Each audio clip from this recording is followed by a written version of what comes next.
नमस्कार दोस्तों, स्वागत है आपका आपके अपने चैनल लेट्स क्रैक में। नो योर डिस्ट्रिक्ट नाम से हम एक सीरीज़ चला रहे हैं जिसमें हम यूपी के सभी 75 ज़िलों को एक एक करके कवर करेंगे। पहले वीडियो में हमने बांदा ज़िले के बारे में पढ़ा था। अगर आपने वो वीडियो नहीं देखा है तो प्लीज़ जाइए डिस्क्रिप्शन में और वहाँ पे लिंक प्रोवाइड किया गया है, आप उस वीडियो को ज़रूर देखिए। आज हम चित्रकूट ज़िले के बारे में पढ़ेंगे, तो चलिए स्टार्ट करते हैं। चित्रकूट उत्तर प्रदेश के बुंदेलखंड क्षेत्र में स्थित है। इसका कुछ हिस्सा मध्य प्रदेश के सतना जिले में भी आता है। यह उत्तर प्रदेश के मध्य दक्षिण भाग में स्थित है। तो ये देखिए, ये रही नॉर्थ, साउथ, ईस्ट और वेस्ट। ये हो गया साउथ दक्षिण भाग, ये मध्य में, तो ये मध्य दक्षिण भाग में पड़ता है। बांदा भी मध्य दक्षिण भाग में ही पड़ता है उत्तर प्रदेश के। ठीक है, तो चलिए इसके बारे में थोड़ा जान लेते हैं। जो जनरल इन्फॉर्मेशन है कि यह चित्रकूट धाम मंडल का भाग है। चित्रकूट धाम मंडल में 4 ज़िले हैं। एक है खुद चित्रकूट, दूसरा बांदा, तीसरा हमीरपुर और चौथा महोबा। ये 4 ज़िले हैं जो चित्रकूट धाम मंडल का भाग हैं। इस ज़िले का बहुत सांस्कृतिक, ऐतिहासिक, धार्मिक और आध्यात्मिक महत्व है। चित्रकूट को भगवान राम की कर्मभूमि के नाम से भी जाना जाता है। भगवान राम ने अपने वनवास के 14 में से जो 11 वर्ष हैं, 11 वर्ष यहीं चित्रकूट की पहाड़ियों में बिताए थे। ठीक है, चित्रकूट को मंदिरों का शहर भी कहा जाता है। ये भगवान राम की फ़ोटो, भगवान राम, माता सीता और लक्ष्मण जी चित्रकूट की पहाड़ियों में विचरण करते हुए। ठीक है, चित्रकूट जो है ये मंदाकिनी या पैस्विनी नदी के किनारे स्थित है और यह सबसे प्राचीन जो तीर्थ स्थल हैं उनमें से एक है। यह चारों ओर से विंध्यास की पहाड़ियों से घिरा हुआ है। जो चित्रकूट पर्वत है ये भी विंध्य की पहाड़ियों, जो पर्वतमाला, उनका एक हिस्सा है और चित्रकूट को अनेक आश्चर्यों की पहाड़ी भी कहा जाता है।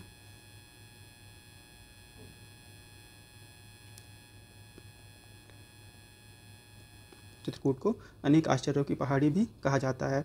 अमावस्या के दिन का यहाँ पर विशेष महत्व माना गया है। इसी स्थान पर ऋषि अत्रि और सती अनसुईया, इनका जो आश्रम है वह स्थित है और इन्होंने यहीं पर अपना ध्यान लगाया था। और यह कहा जाता है, जो पौराणिक कथाएं हैं उनमें माना जाता है कि भगवान ब्रह्मा, विष्णु और महेश, उन तीनों का जन्म माता सती जो अनसुईया हैं इनके घर पे ही हुआ था। ये एक बहुत पुरानी कहानी है जो ज़्यादातर लोगों ने सुनी होगी कि तीनों देवियाँ फिर आके पहचानने की कोशिश करती हैं, पर वो तीनों एक से दिखते हैं, इस वजह से पहचान नहीं पाती हैं। फिर बाद में वह माता अनसुईया से ही, सती अनसुईया के नाम से भी जाना जाता है उन्हें, उनसे ये रिक्वेस्ट करती हैं, तो फिर वो बाद में उन्हें बताती हैं कि कौन से जो बालक स्वरूप है वो किन देवों का है, किन जो तीनों देव हैं, त्रिदेव हैं, उनमें से किसका स्वरूप है। ठीक है, और ये रहे गोस्वामी तुलसीदास। चित्रकूट को गोस्वामी तुलसीदास की जन्मस्थली भी माना जाता है, यह कहा जाता है। इसके पास में एक राजापुर नाम से गांव, ये जो कस्बे का रूप ले चुका है, राजापुर नाम का जो कस्बा है, उस एग्जैक्ट स्थान पे गोस्वामी तुलसीदास जी का जन्म हुआ था। इन्होंने रामचरितमानस की जो रचना की है, और जो रामचरितमानस की मूल प्रति है वह भी यही राजापुर में ही सुरक्षित रखी हुई है। ठीक है, जो वाल्मीकि जी हैं उन्होंने रामायण की रचना की थी और रामचरितमानस की रचना तुलसीदास जी ने की थी। अब चलिए ज़िले के बारे में जान लेते हैं। जो मॉडर्न ज़िला है चित्रकूट का, उसका तो 1997 में बांदा जनपद से काटकर छत्रपति शाहू जी महाराज नगर के नाम से एक नए ज़िले का सृजन किया गया था, जिसमें करवी तथा मऊ तहसीलें शामिल थीं। 1998 में इसी ज़िले का नाम बदल करके चित्रकूट कर दिया गया।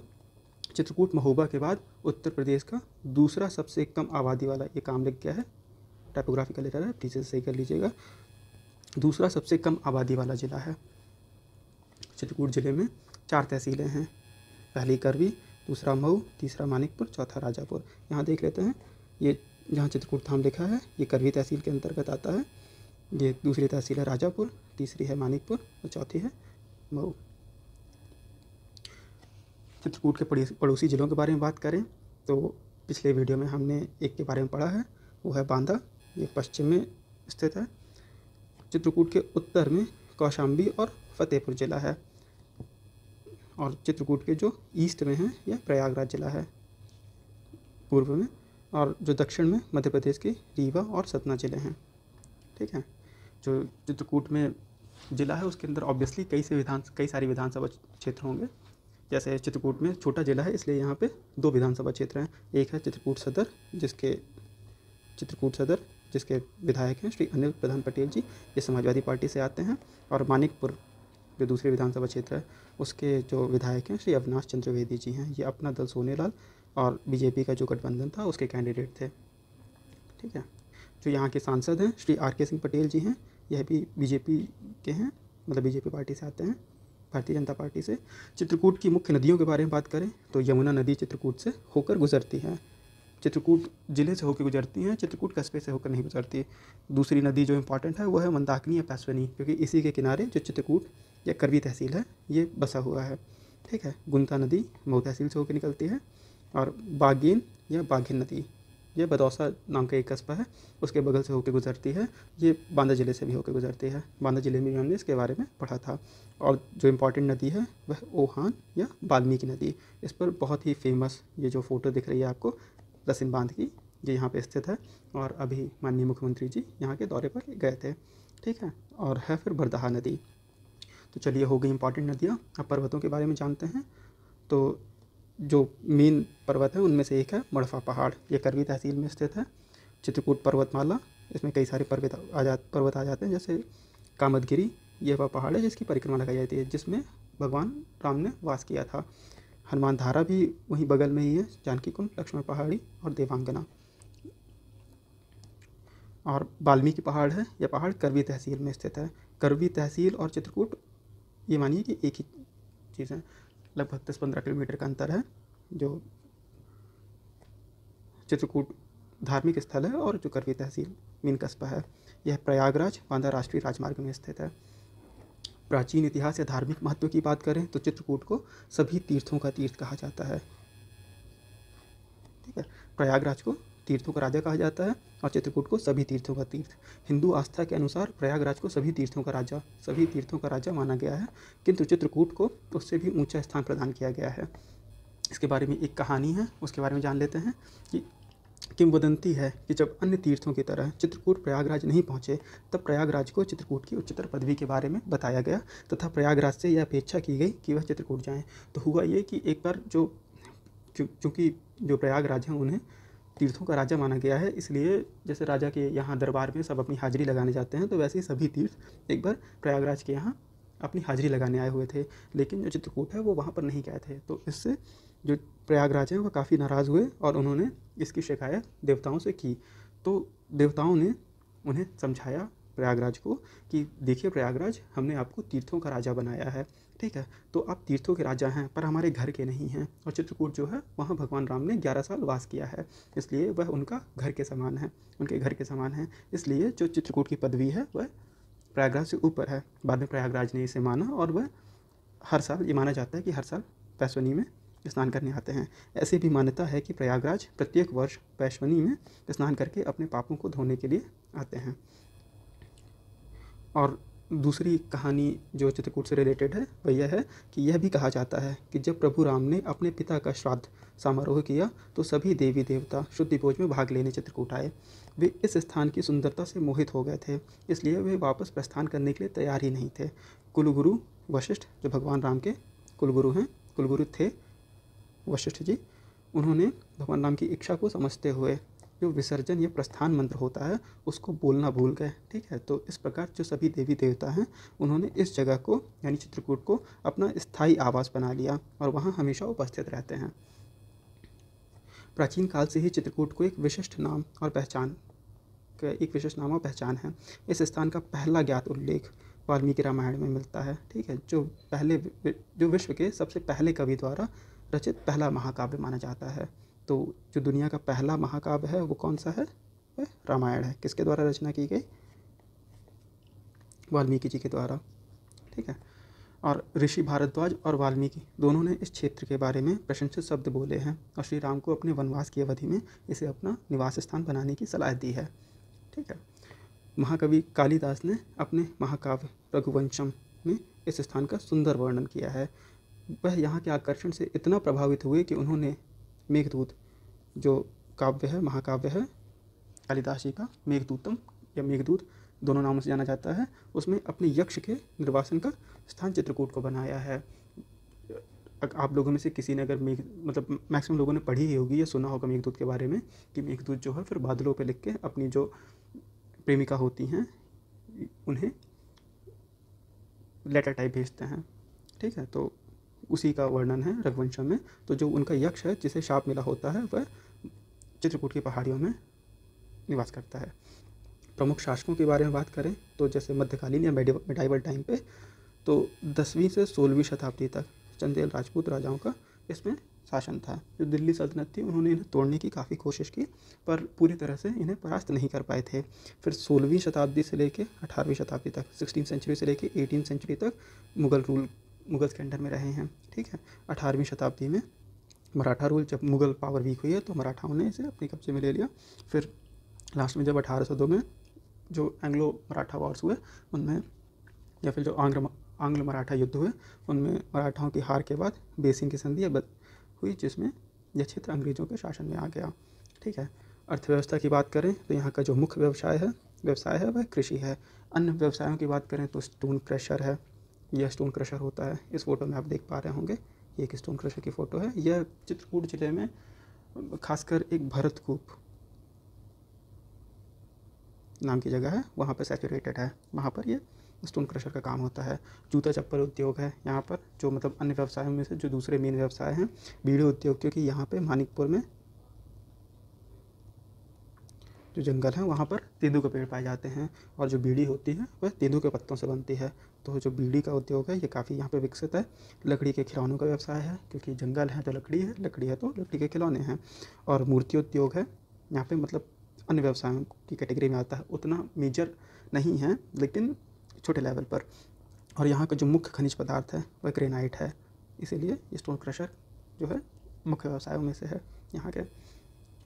2006 में पंचायती राज मंत्रालय द्वारा चित्रकूट को देश के सबसे पिछड़े ज़िले जो हैं 250 सबसे पिछड़े ज़िले हैं उनकी लिस्ट बनाई गई थी, उनमें शामिल किया गया था चित्रकूट को। यह उत्तर प्रदेश के 34 जिलों में से एक है जो पिछड़ा क्षेत्र अनुदान निधि कार्यक्रम से धन प्राप्त कर रहे थे। ठीक है, 2015 में यह योजना बंद कर दी गई है, पर ये चीज़ दिखाने के लिए पर्याप्त है कि चित्रकूट है ये विकास के मामले में काफ़ी पिछड़ा हुआ ज़िला है। हालांकि जो अभी हैं काफ़ी सारे कार्य हो रहे हैं, बुंदेलखंड एक्सप्रेस वे बनाया गया है और एयरपोर्ट का निर्माण भी हो रहा है, काफ़ी कुछ काम हो रहा है, पर अभी तक मतलब पिछले 2-4 सालों की बात करें तो काफ़ी पिछड़ा हुआ ज़िला रहा है।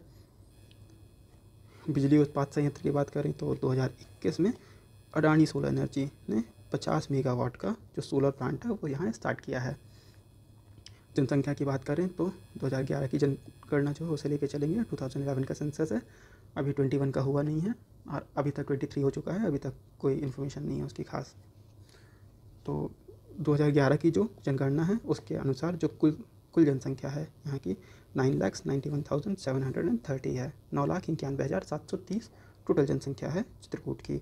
यहाँ पर महिलाएं जो हैं 8,33,534 हैं, 8,33,534। पुरुष जो हैं वो 9,65,876 हैं। तो इस हिसाब से जो लिंग अनुपात हुआ वह 879 फीमेल्स पर 1000 मेल्स, 1000 पुरुषों पर 879 महिलाएं हैं। ठीक है, जो जनसंख्या घनत्व है चित्रकूट का वह है 408 लोग प्रति वर्ग किलोमीटर। 1 स्क्वायर किलोमीटर का एरिया है तो उसमें 408 लोग का जो घनत्व है वो आता है। ठीक है, साक्षरता 85.05% है।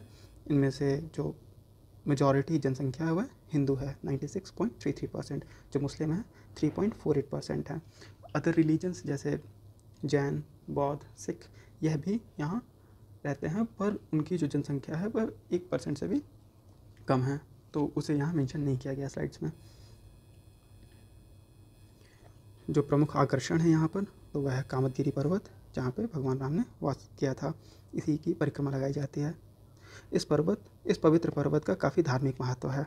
इस स्थान को मूल चित्रकूट माना जाता है, जहाँ भगवान राम ने वास किया था ओरिजिनली, वह ये एरिया है कामतगिरी पर्वत वाला।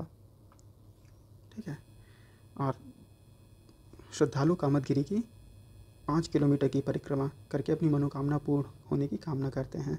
तो जो इनका एक पूरा परिक्रमा है जो पहाड़ के गोल गोल परिक्रमा है, 5 किलोमीटर की है। श्रद्धालु इसकी जो परिक्रमा करते हैं और खासकर अमावस्या के दिन यहाँ काफ़ी ज़्यादा लोग जाते हैं, आसपास के जो क्षेत्र हैं वहाँ से जाते हैं कामदगिरि की परिक्रमा करने के लिए। चित्रकूट के लोकप्रिय कामथानाथ मंदिर और भरत मिलाप मंदिर भी यहीं स्थित हैं, कामदगिरि पर ही स्थित हैं। कामथानाथ मंदिर क्योंकि कामना को पूर्ण करते हैं, भगवान राम का ही स्वरूप है, और भरत मिलाप मंदिर यहीं पर स्थित हैं। यह रही भरत मिलाप मंदिर की फ़ोटो। चलिए दूसरा जो इम्पोर्टेंट प्लेस है यहाँ पर वह है रामघाट। रामघाट वह घाट है जहाँ प्रभु राम नित्य स्नान किया करते थे। इसी घाट पर भरत मिलाप मंदिर तथा गोस्वामी तुलसीदास जी की प्रतिमा भी है। ठीक है, शाम को होने वाली आरती यहाँ की काफ़ी प्रसिद्ध है। जैसे कि हर जो धार्मिक रूप से इम्पोर्टेंट नदी है वहाँ की फेमस होती है, जैसे बनारस की गंगा आरती फेमस है, वैसे यहाँ की मंदाकिनी या पैसुनी की जो आरती है चित्रकूट की वह काफ़ी फेमस है, प्रसिद्ध है। ठीक है, और जो इम्पोर्टेंट प्लेस है वह जानकी कुंड। जैसा आप जानते हैं माता सीता को जानकी कहा जाता था क्योंकि वह राजा जनक की पुत्री थी। ठीक है, तो उनके नाम पर ये एक कुंड है। यह कुंड मतलब तालाब टाइप का होता है, तो यह एक तालाब टाइप का है जिसे जानकी कुंड के नाम से जाना जाता है। यह रामघाट से 2 किलोमीटर की दूरी पर स्थित है। ऑब्वियसली मंदाकिनी नदी के किनारे होगा। ठीक है, क्योंकि चित्रकूट ही मंदाकिनी नदी के किनारे बसा है। ठीक है,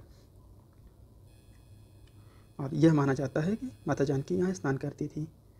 जानकी कुंड के समीप ही राम जानकी रघुवीर मंदिर और संकट मोचन मंदिर है।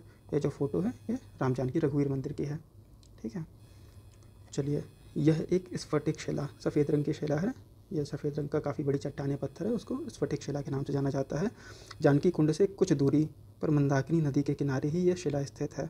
माना जाता है कि इस शिला पर माता सीता के पैरों के निशान मुद्रित हैं।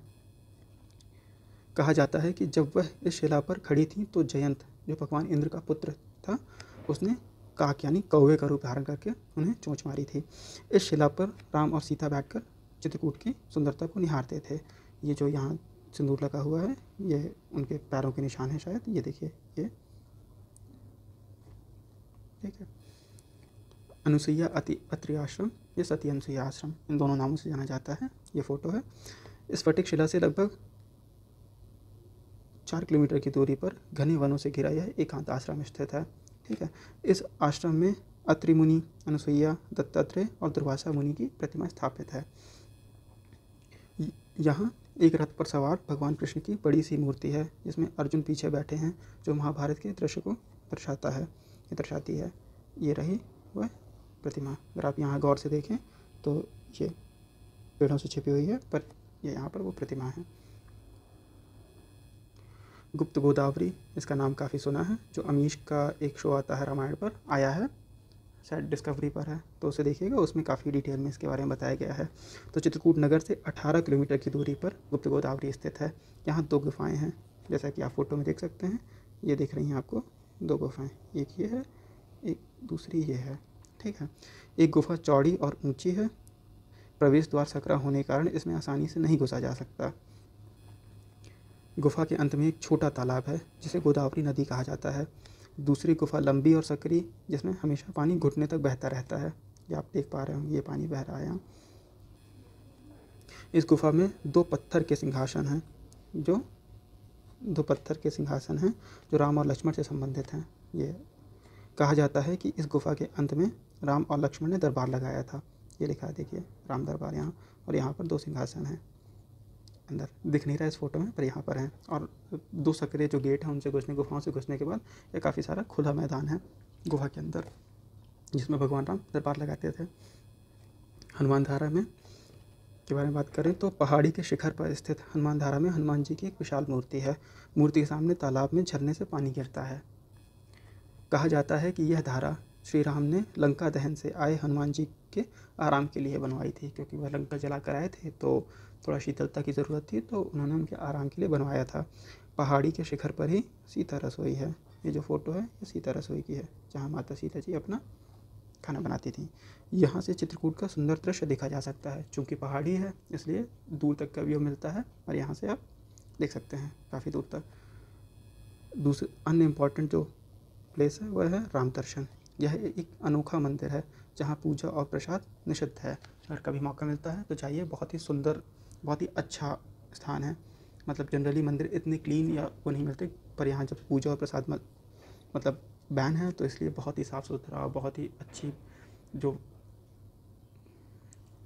मतलब सीनरीज बनाई गई हैं, जो रामायण के सीन हैं उन्हें रिक्रिएट किया गया है और काफ़ी अच्छे से वेल लिट है और अंदर लकड़ी की गुफा वगैरह भी बनाई गई है। मतलब एक बार वर्थ विजिटिंग है, अगर कभी मौका मिलता है, समय मिलता है तो ज़रूर चाहिए। चित्रकूट के पास में ही एक जगह है भरतकूप, जिसका पहले भी जिक्र किया है हमने। वहाँ क्रशर से रिलेटेड में जो अर्थव्यवस्था से रिलेटेड बात की थी हमने, तब भरतकूप का वो किया था। तो इसके नाम से ही पता चलता है, भरतकूप, भरत जी का कुआं। कहा जाता है कि भगवान राम के राज्याभिषेक के लिए भरत ने भारत की सभी नदियों से जल एकत्रित कर रखा था, ठीक है। पर अत्रि मुनि के परामर्श पर जब भगवान राम ने मना कर दिया, भरत जी पहले राम जी को मनाने आए कि मैं मना लूँगा भैया को और उन्हें वापस से उनका रास्ते लग कर दूँगा और उन्हें मना कर ले आऊँगा। पर जब वह मनाने में असमर्थ रहे और उल्टा राम जी ने उन्हें मना लिया, तो वो थोड़ा दुखी थे। तो जो भी वह तैयारी करके आए थे उसका क्या करते, तो जो जल वगैरह भी लेके आए थे, सभी नदियों का जल लगता था राज्याभिषेक में, तो वो सब लेके आए थे। तो अब वो तो वेस्ट हो गया था, किसी काम का नहीं था। तो अत्रि मुनि जो थे उन्होंने यह सलाह दी, परामर्श दिया कि वह जो पवित्र जल है इस कुएँ में डाल दिया जाए। तो इसलिए वह इस कुएँ में डाल दिया गया था, इसलिए इसको भरतकूप कहा जाता है। ऐसी मान्यता है कि यहाँ के जल से स्नान करने का अर्थ सभी तीर्थों में स्नान करने के समान है। भगवान राम को समर्पित यहाँ एक मंदिर भी है, भरत मंदिर के नाम से जाना जाता है। ये फ़ोटो है। और पास में एक गणेश बाग नाम की जगह स्थित है। यह बाग करवी देवांगना रोड पर स्थित है। 19वीं शताब्दी में विनायक राज पेशवा द्वारा बनवाया गया था ये, चूँकि मराठाओं के अंडर था, हमने पढ़ा है मेडाइवल पीरियड में। तो विनायक राज पेशवा जो हैं इन्होंने 19वीं शताब्दी में बनवाया था। इस जगह में एक मंदिर है जो खजुराहो की कला शैली जैसी शैली से निर्मित है। तो जो इसमें नक्काशी वगैरह की गई है पत्थरों के ऊपर, वह उसकी जो शैली है वह खजुराहो से काफ़ी मिलती जुलती है, इसीलिए इसे मिनी खजुराहो के नाम से भी जाना जाता है। मूल खजुराहो के साथ इसकी वास्तुकला की समानता के कारण यह स्थान मिनी खजुराहो के रूप में भी जाना जाता है।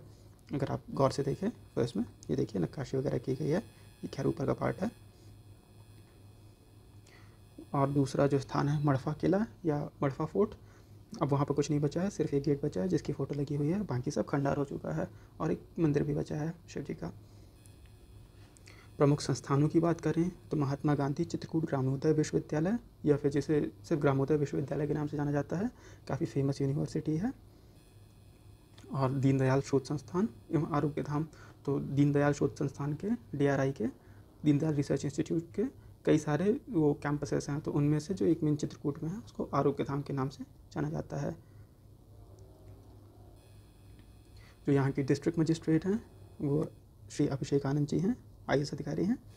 और यहाँ पहुँचना कैसे है, तो हवाई मार्ग से अगर जाना चाहते हैं तो अभी जो चित्रकूट का हवाई अड्डा है वह निर्माणाधीन है। कहाँ पर स्थित है यह, देवंगा नाम की जगह है चित्रकूट में, वहाँ पर स्थित है।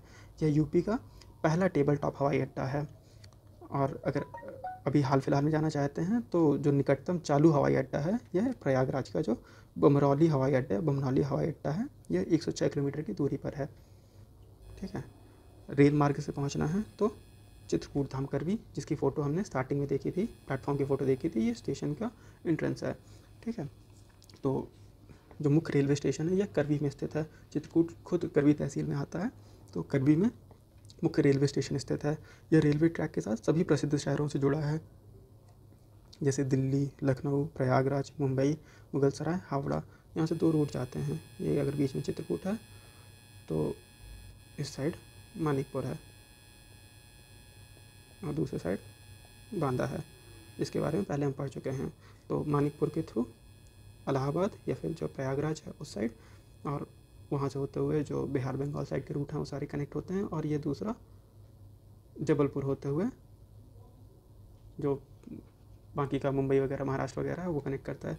बांदा से 2 रूट जाते हैं, एक है आपका झांसी की तरफ जो दिल्ली कनेक्ट करता है, या फिर झांसी थ्रू भोपाल वगैरह भी, और दूसरा है कानपुर वाला जो कानपुर होते हुए लखनऊ की तरफ जाता है, ठीक है। रूट मार्ग से कैसे पहुंचना है, तो अभी ताज़ा बुंदेलखंड एक्सप्रेस वे बना है जो चित्रकूट के गोंडा गांव, ये रहा, ये मैप में देखिए, गोंडा विलेज जो चित्रकूट यहाँ से स्टार्ट होता है, और जो कुड्रैल विलेज है इटावा में, वहाँ पर ख़त्म होता है, ठीक है। और फिर ये अपना यमुना एक्सप्रेस वे और ताज एक्सप्रेस, दिल्ली से आगरा यमुना एक्सप्रेस वे और आगरा से लखनऊ ताज एक्सप्रेस वे, तो ऐसे पूरी कनेक्टिविटी है रोड से। तो अब कोई ख़ास दिक्कत नहीं है जाने में। और इसके पहले जो है वो राष्ट्रीय राजमार्ग 35 यहाँ से निकलता है, गुजरता है बांदा होते हुए और इलाहाबाद से कनेक्ट करता है प्रयागराज से। चलिए, तो यहीं पे यह वीडियो समाप्त होता है। अगले वीडियो में हम दूसरा ज़िला उठाएंगे, मोस्ट प्रोबेबली इसी मंडल का, शायद महोबा ज़िला उठाएंगे। तो आप बताइए कैसा लगा वीडियो हमारा। जो भी गलतियाँ हुई हैं वो आप प्लीज़ कमेंट सेक्शन में हमें बताइए, हम उन्हें सुधारने की कोशिश करेंगे। और यह हमारा नया चैनल है तो प्लीज़ इसे सपोर्ट कीजिए। जो हमारा वीडियो है इसको लाइक कीजिए और अपने दोस्तों के साथ शेयर कीजिए। अगर आप एस्पिरेंट हैं, किसी एग्ज़ाम की तैयारी कर रहे हैं तो यह, और आप यूपी में रहते हैं तो खासकर आपके लिए बहुत इंपॉर्टेंट है। पर अगर आप यूपी के नहीं भी हैं और फिर भी मतलब चित्रकूट जैसे कुछ बहुत सारे जगहें आती हैं जिनके बारे में जनरल नॉलेज होना ज़रूरी है, तो प्लीज़ आप इसे देखिए और सबके साथ शेयर कीजिए। Thank you for watching.